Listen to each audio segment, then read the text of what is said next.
Tourism needs to be balanced with ensuring there is law and order in the Buccoo Reef Marine Park, and the Coast Guard officers boarding glass-bottomed tow boats with assault weapons might not be the best decision. This, according to Vice President of the Buccoo Reef Tour Operators Association, Michael Frank.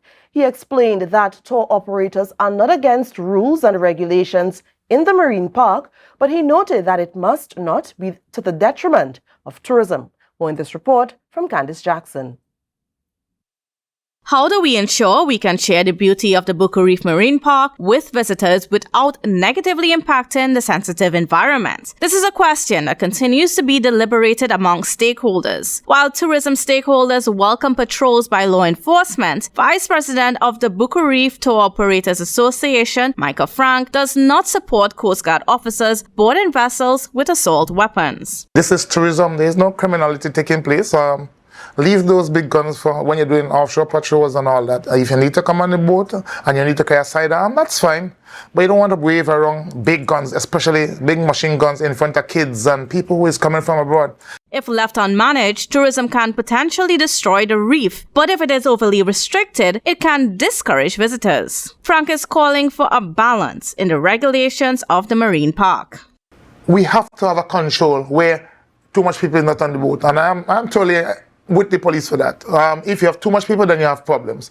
But at the same time, the few people that you have on board must be able to enjoy themselves sensible. You can't have a policy that we have a new policy that says no alcohol on the reef.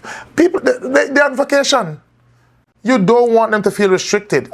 Finding the right balance may not be easy and may require several attempts before finding a solution that works best for both the environment and the tourism industry. Frank hopes a solution can be determined shortly because they are experiencing fewer visitors. 10 years ago, around Easter, you will have 20 big organizations coming from Trinidad to have some type of big function in Tobago. Today, if you have two, you have plenty. The reason for that is there's too much red tape, too much of things that is complicating them from coming.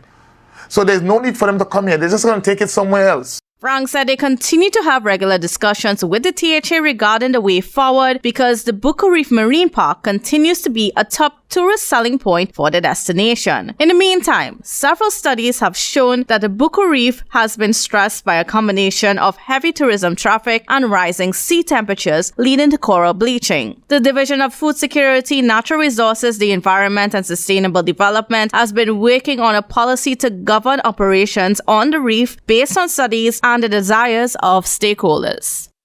Kandace Jackson, Tobago Updates, Television News.